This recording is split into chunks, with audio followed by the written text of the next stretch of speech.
Spotting his wedding ring, I added, "Looks like you're as deceitful as my wife." His threats didn't scare me. He had no idea what was coming next.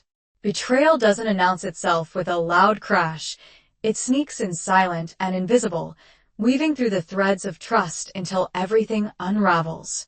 That's what happened to me the moment I walked into that hotel suite. I didn't feel anger or heartbreak, not at first. I felt clarity. I saw Isabella, my wife, tangled in another man's arms. Their laughter cut through the air like glass. But instead of confronting them in a fit of rage, I smiled. Because they had no idea that I already knew, no idea that their game wasn't a secret anymore, and no idea that I was playing a much bigger, much more dangerous game, one they wouldn't win. It wasn't just about revenge. It was about teaching them both that betrayal has a price, and I intended to make them pay. From the outside, our life was something out of a glossy magazine. Isabella was the star architect, the one whose designs graced the covers of high-profile journals. Every gala we attended, every art exhibit she showcased, people fawned over her. They called us a power couple, her creative genius paired with my strategic mind. I was Gabriel Moretti, one of Madrid's top financial strategists, the man whose name was whispered in boardrooms and exclusive clubs. We had it all, or so I thought. The cracks started small, barely noticeable at first. A canceled dinner date here, a missed goodnight kiss there. She started coming home late, smelling faintly of perfume that wasn't hers. When I asked her, her excuses were impeccable. Client meetings ran late, she'd say with a sigh, or we finalized a massive deal. It's chaos. I wanted to believe her. I told myself she was just busy, that success demanded sacrifices. But late nights turned into weekends away, intimate moments grew fewer, and the way she looked at me, it wasn't the same. She was present, but not really there. The turning point came one evening at a charity auction. Isabella stood beside me, dazzling in a sleek emerald gown. The room's attention focused on her, yet when she smiled, it didn't reach her eyes. And when her phone buzzed on the table, she glanced at it too quickly, her hand twitching as though resisting the urge to grab it. I caught a glimpse of the name flashing on the screen. Raphael. It was the first time I felt the ground beneath me shift that night. I lay awake long after Isabella had fallen asleep. Her breathing was steady and peaceful, as though she didn't have a care in the world. But I couldn't shake the name I'd seen on her phone. Raphael, was it a client, a colleague, a friend she hadn't mentioned? Or was it something more?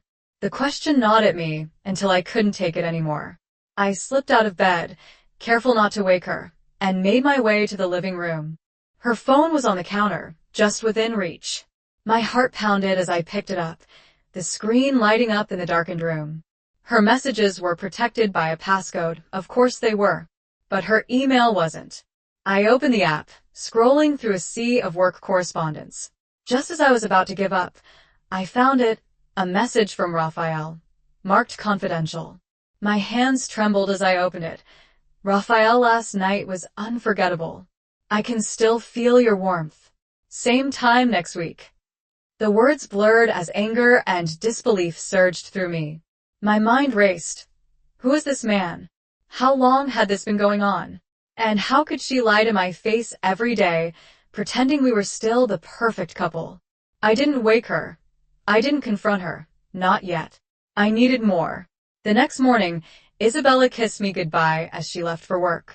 Her smile was sweet, her tone casual, but all I could see were the words in that email. As she walked out the door, I realized something. She thought I was clueless. That would be her first mistake. I spent the day digging deeper, pulling at the threads of her lies. Credit card statements revealed dinners at places I'd never heard of. Receipts showed gifts that hadn't been for me. And then there was the hotel, the Valencia. She had checked in twice in the last month, both times under her name, but with a guest listed as Rafael Morales. The perfect life we'd built was an illusion, and now I wasn't just Gabriel Moretti, the devoted husband. I was a man on a mission. Because betrayal doesn't just destroy trust. It ignites something far more dangerous. The pieces didn't fall into place all at once. It was a slow, deliberate process. A puzzle where each fragment of her deceit added another jagged edge to the picture of betrayal. After finding the email from Raphael, I couldn't let it go. I became a man possessed. Every detail of Isabella's life was under my scrutiny: her phone, her calendar, her receipts. Each one told a story she never shared with me. It started with the hotel bookings, the Valencia. Each reservation was for one night, always under her name, with Rafael Morales listed as the guest. The timing matched her late client meetings perfectly. Then there were the dinners at restaurants I had never been to, ones she never mentioned. With bills for two, they were intimate, high-end places where candlelight bounced off fine china and whispered conversations carried secrets.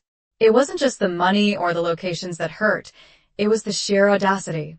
She had woven these lies into the fabric of our life, assuming I'd never notice the loose threads. But I noticed everything. I tracked her movements without her knowing.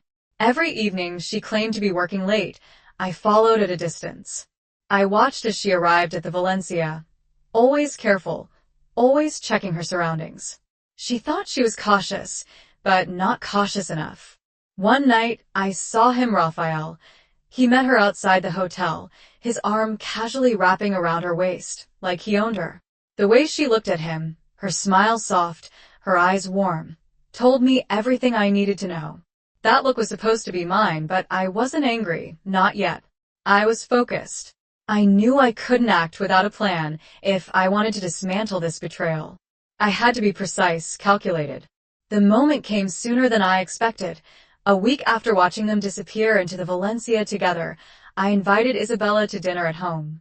I cooked her favorite meal, paella with saffron and fresh seafood, paired with a vintage roa. She arrived late, of course, her cheeks flushed and her hair slightly disheveled. "Long day?" I asked, my tone neutral, as I poured her a glass of wine. She nodded, smiling that practiced smile. "Exhausting, but worth it." "We landed the contract, did we?" I replied, my voice calm. "Or did Raphael land something else tonight?" Her smile faltered, a flicker of panic flashing across her face. "What are you talking about?" she said, feigning confusion. I leaned back in my chair, taking a slow sip of wine. "You're good at lying, Isabella. I'll give you that, but you're not as good as you think." The color drained from her face. She opened her mouth to respond, but no words came. I reached into my pocket and placed a stack of papers on the table between us. Printouts of her hotel bookings, the emails, the credit card charges. "Care to explain this?" I asked, my voice deadly quiet. She stared at the evidence, her hands trembling. "Gabriel, it's not—" "Don't insult me by saying it's not what it looks like," I snapped, my calm facade cracking for the first time. "Because it looks exactly like what it is you've been sneaking around with Raphael, lying to my face and destroying everything we built." Tears welled in her eyes, but I felt nothing. Not pity, not sadness, only the cold satisfaction of watching her lies crumble. "Gabriel, I made a mistake," she whispered. "I didn't mean—" "Stop," I said, cutting her off. "This isn't the time for apologies. This is the time for consequences." The next step in my plan required precision. I booked the same suite at the Valencia where they always met.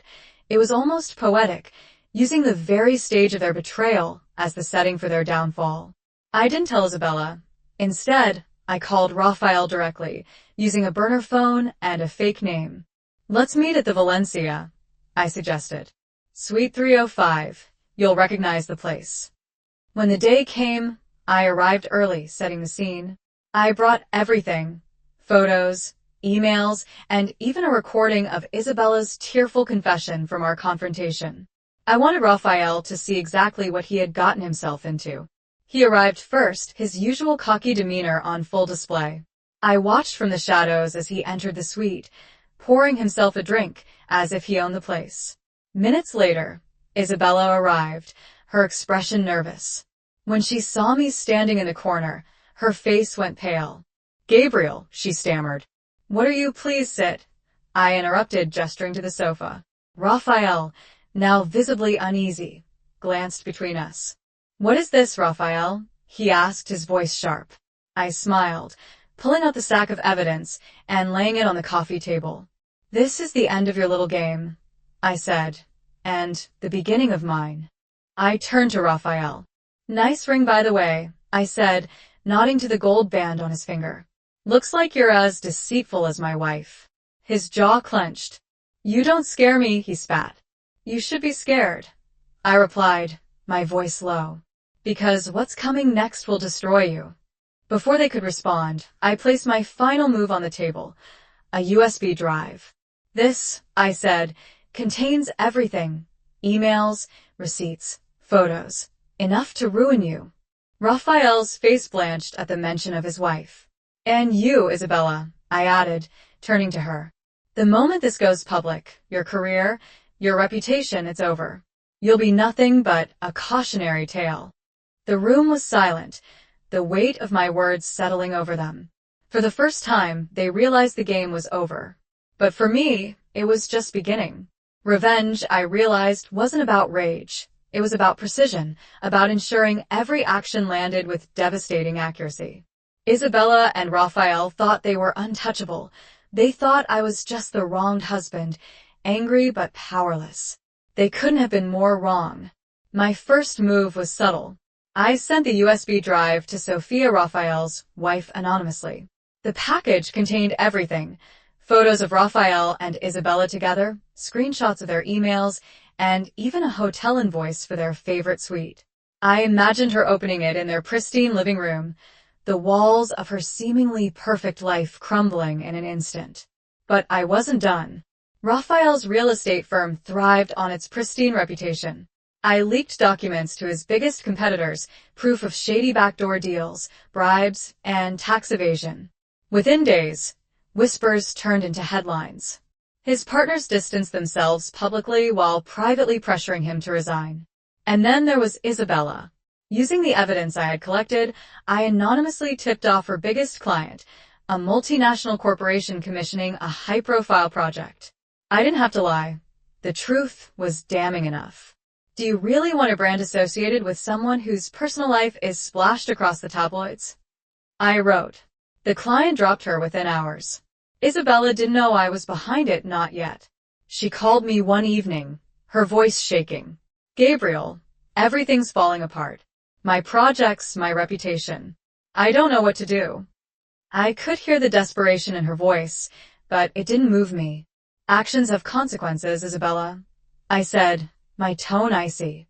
"Yours are just catching up to you."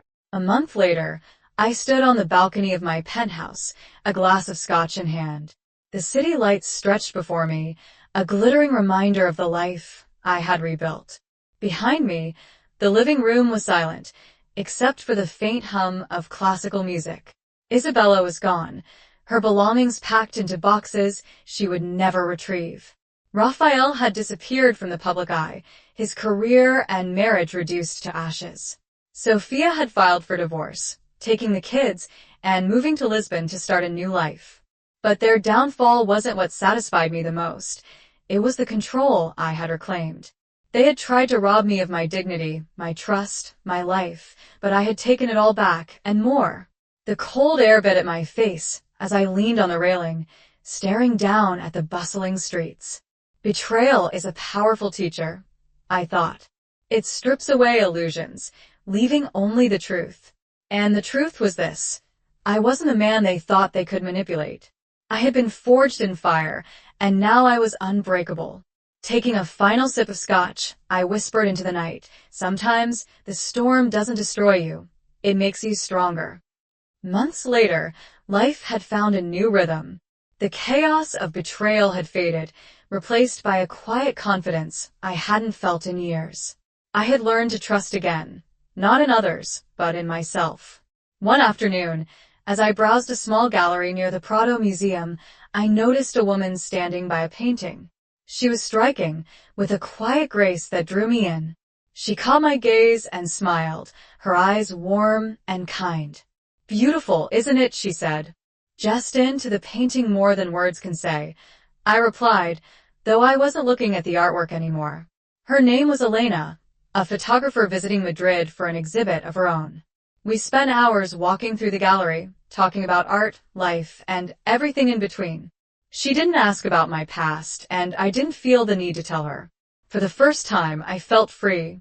As the sun set that evening, casting the city in hues of gold and crimson, I realized something. Betrayal had been the fire that burned away everything false in my life. And what remained, what I had built from the ashes, was something stronger, something true.